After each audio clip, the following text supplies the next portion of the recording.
이제 공교롭게 오늘 네 분 모셨는데 그 최근에 있었죠. 그 5.18 단체 기관 갈등과 관련해서 응답하라 1980이라는 주제로 쓴소리 다 하셨지 않습니까? 네. 이제 이거 어떻게 되고 있는지 애프터 뉴스를 좀 전해주시면 어떨까 싶은데요. 각자 뭐 이야기했던 부분들도 있지 않습니까? 이거는 참 뭐 길지 않게 해주시면 이명록 의원부터 해주신다면요. 사실 저희가 했었던 게 굉장히 센세이션한 그런 지적과 그런 활동이었잖아요. 그동안 하지 못했던 그런 내용들을 하다 보니까 그걸 밖으로 분출해낸 것 이상으로 중요한 것이 그 이후에 그런 것들을 어떻게 바로잡아가는지였습니다. 그래서 저희 의원들 5명이 지적했던 그런 내용들 또 개선했으면 하는 그런 부분들을 지금 바로잡기 위해서 각 단체와 기관들을 어떻게 보면 발언문 안에 있는 그 등장 인물들을 한 분씩 다 만나고 있어요. 그러면서 같이 협치를 할 수 있는 공론의 장으로 나와주시라.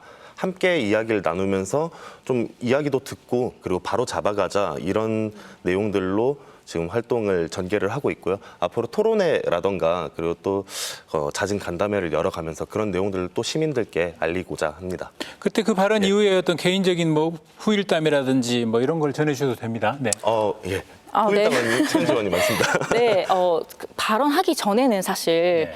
고민과 걱정이 조금은 있었습니다. 네, 그래도 다행히 이제 저희가 아까 말씀해 주셨듯이 이제 뭐 지역사회 어르신들과 그렇게 친밀하게 관계가 있는 것은 아니어서 다행히 넘어갔다고 생각했는데 그것이 아니고 사실은 우리 지역사회 모든 어르신분들이 굉장히 응원을 많이 해주셨어요. 그래서 정말 건강한 이 발언이고 지적이고 논의였다. 그리고 당신들이 용기 내줘서 정말 고맙다는 말씀을 많이 해주셨고요.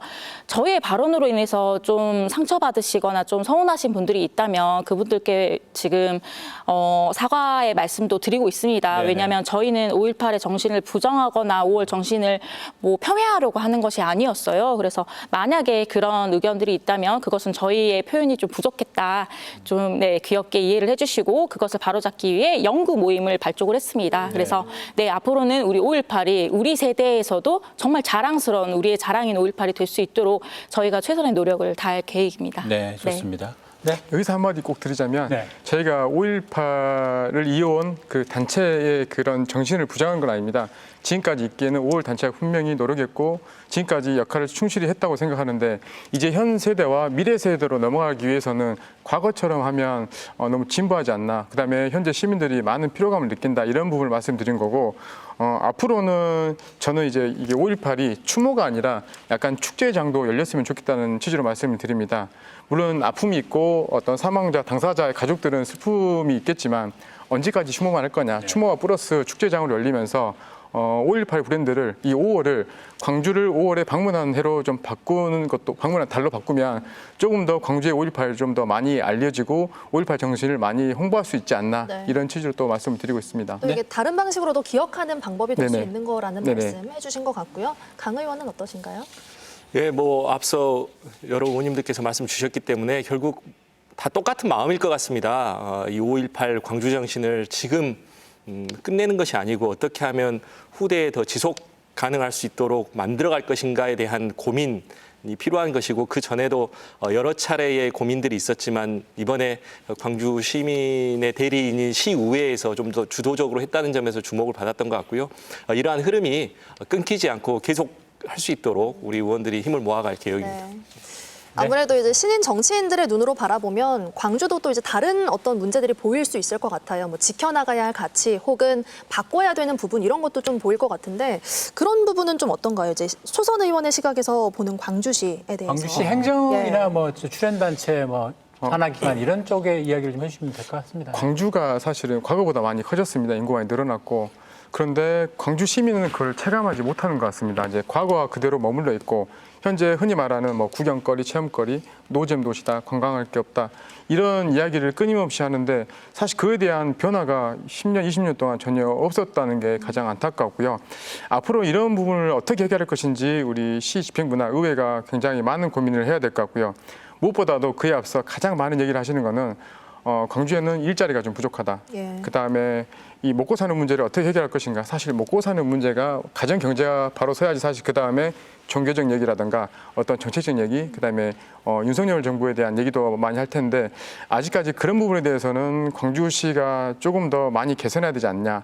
그리고 충분히 광주시가 먹거리만 있는 도시가 아니라 뭐 AI 선도 도시, 그다음에 비엔날레 예술인이 많고 이런 장점들이 많고 스마트하고 풍족한 도시로 이런 계획을 하고 있는데 현재 광주시는 그런 거에 대해서 홍보가 조금 부족하지 않았나 이런 생각을 조금 하고 있습니다.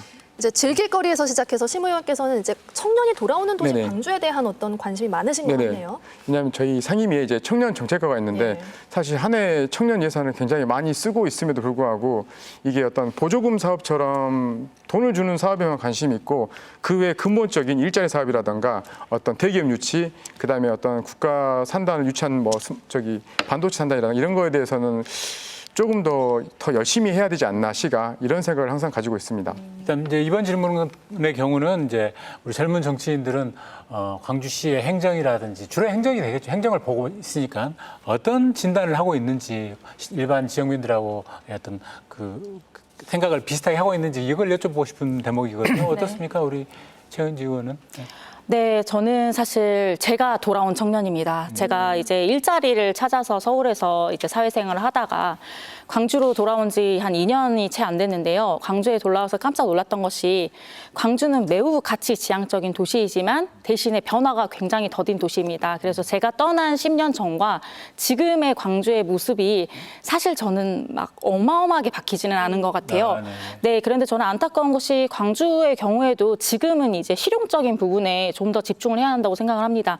왜냐하면 지금 이 지방소멸 문제가 계속 대두가 되고 있고 이 지방소멸이라는 문제는 광주에도 굉장히 중요한 현안 중에 하나입니다. 그래서 우리 이제는 좀 변화를 두려워하지 않고 광주가 변화를 두려워하지 않는다면은 이 변화의 흐름을 주도한다면 한 30년 후에는 저는 광주가 다른 도시보다 더 뛰어난 도시가 될 수 있는 자산을 분명히 가지고 있다고 믿고 있습니다. 그래서 제가 변화에 앞장서겠습니다. 네, 여러분들이 응원을 해주십시오. 네.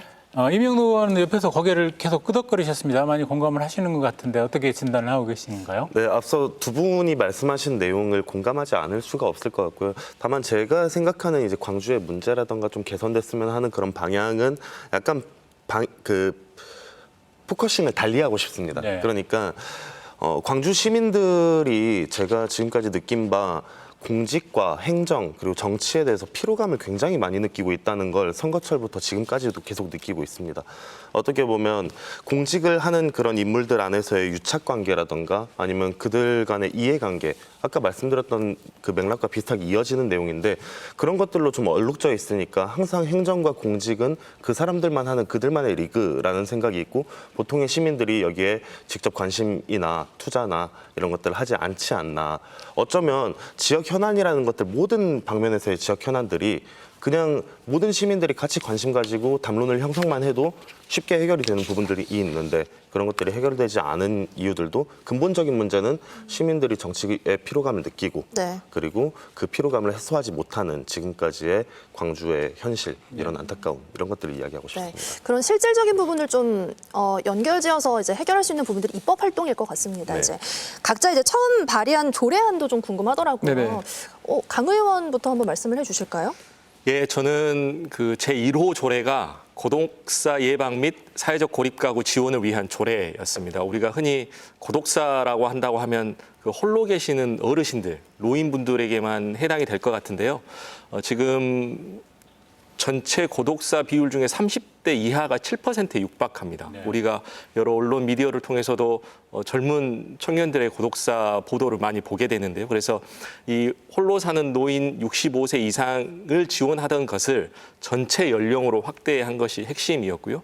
특히 전국 광역 시도 중에서 광주가 1인 가구 비율이 더 높습니다. 그래서 이런 것들을 예방하기 위한 노력을 하기 위해서 지원 조례를 마련한 게 제1호 지원 조례입니다. 예. 고독사의 그 예방하는 연령을 이제 연령을 확대한 것이고 것이죠. 또 그것을 어떻게 지원할 것인지에 대한 시스템을 구축하는 내용으로 조례를 담았습니다. 네. 고독사 10명 중에 1명은 20, 30대가 거의 된다라는 거죠. 예, 그렇습니다. 30대 방송은 이하가. 이렇게 하다 보면 말이 빠르거나 또 이제 여러 가지 이야기들 하다 보면 그런 것들이 잘 안 들리거든요. 그래서 네네. 제가 다시 한번 정리를 했습니다. 네네. 네. 심 의원은 어떤 조례죠? 저는 상임위가 이제 교육문화위원회다 보니까 이제 시교육청 조례를 먼저 발의했던 것 같습니다. 한부모 그 학습권 보장 조례라고 네. 그 고딩 언빠란 프로그램이 한때 좀 예. 뭐 지금도 보고 있지만 거기에서 그 한부모 가정이라도 교육청에서 학업을 연수할 수 있게끔 지원할 수 있는 조례를 만들었으면 좋겠다라고 해서 취지 만들었고 그냥 좀 더 자랑하자면 조례를 한 5개 정도 더 만들었었는데요. 그 이제 네, 우주항공산업 뭐 육성 지원 조례라든가 그다음에 소재 부품 장비 지원 조례라든가 최근 이슈화됐던 뭐 수돗물 전략 지원 조례라든가 그다음에 작은 학교 그다음에 지원 조례 그 중에서 제가 또 최근에 많이 얘기하는 건 이제 마약 유해약물 예방 교육 조례라고 있습니다. 최근에도 이제 학생들한테 마약이 많이 너무 친근하게 다가오는데 이런 교육을 좀 많이 해서 교직원이라든가 학생들이 이 마약이라든가 약물의 오남용에 대해서 이런 부작용에 대해서 많이 배우면 좋겠고 무엇보다도 지금도 하나 좀 공부하고 지금 하고 있는 게 그 마약 떡볶이, 뭐 마약 김밥 이런 마약이란 용어가 너무 친근하게 다가오는데 이런 용어를 조금 제한할 수 있으면 좋겠다는 취지로 지금 조례를 또 한번 공부를 하고 있습니다. 아, 네. 꽤나 흥미롭네요. 네네. 소소하지만 흥미롭습니다. 네. 사실 방송 전에 이제 심 의원께서 TV 출연 처음이라고 긴장된다고 하셨는데 준비를 단단히 오신 것 같습니다. 그런 거 아니죠. 자, 질 수 없다 최은지 의원. 싸우는 저는 이제 5개까지는 아니고요. 딱 2가지 조례를 말씀드리겠습니다. 일단 개정 조례와 재정 조례를 나눠서 한 가지 말씀을 드릴게요. 개정 조례는 저희가 이제 굉장히 안타까운 참사를 작년에 겪었죠. 이태원 참사 이후에 이제 광주광역시 5회 행사 안전 관리에 관한 조례 이제 개정을 했는데요. 그 이제 개정의 주요 내용은 우리 주최자 없는 행사인 경우에도 우리 지자체에게 관리 책임을 부여하고 시장이 안전 관리 계획을 수립하도록 하는 그런 조례입니다. 그래서 앞으로는 주최자가 없는 다수 운집 행사인 경우에도 우리 위험성이 감지되면은 시장님께서 좀 안전 관리를 할 수 있게끔 그런 의무를 부과하는 조례이고요. 그리고 이번 회기에 통과되는 재정 조례로는 성별 임금 격차 개선 조례가 있습니다.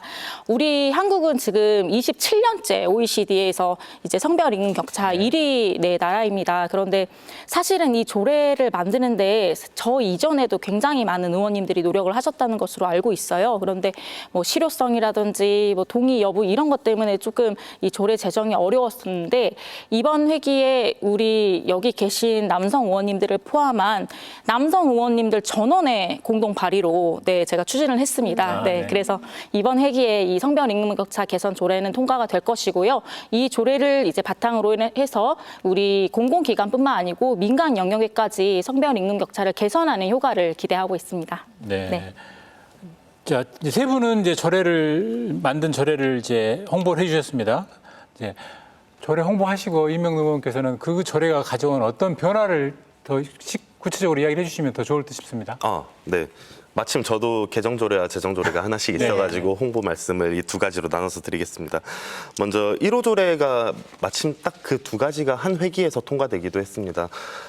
개정 조례로는 그 광주광역시 교육청 성교육진흥조례 개정안이었는데요. 이건 지금까지 광주광역시 교육청에서 성 관련된 교육을 할 때 생애 주기별 단계도 어떻게 고려를 하지 않았고 그리고 마땅한 지도안 없이 서울시 교육청의 지도안을 그대로 빼서 쓰는 그런 성교육을 진행을 하고 있었던 걸 선거철에 학부모 민원을 통해서 확인을 했습니다. 그걸 제가 공약화해서 꼭 이루겠다고 약속을 한 바 이제 당선된 이후에 열심히 연구를 해서 조례안을 만들었는데요. 그래서 지금부터는 이제 광주광역시 교육청에서 행해지는 성 관련된 교육은 이제 성장 주기별 단계별 지도안을 시교육청에서 만들게 되어 있고요.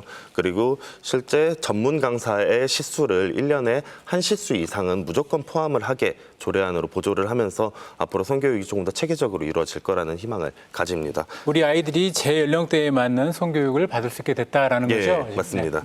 그리고 재정 조례안 같은 경우엔 광주의 장애인 복지 그 장애인 친화 도시를 선포를 하면서도 장애인 복지 증진에 대한 그런 뭔가 총체적인 계획이 없었습니다. 그래서 그런 것들을 같이 담아낼 수 있는 장애인 친화 도시 조성 조례안을 만들면서 이번에 친화 도시 선포식을 한 광주시와 함께 발맞춰서 앞으로 장애인 복지 증진이 더 이루어질 거라는 희망을 가지고 있습니다. 네.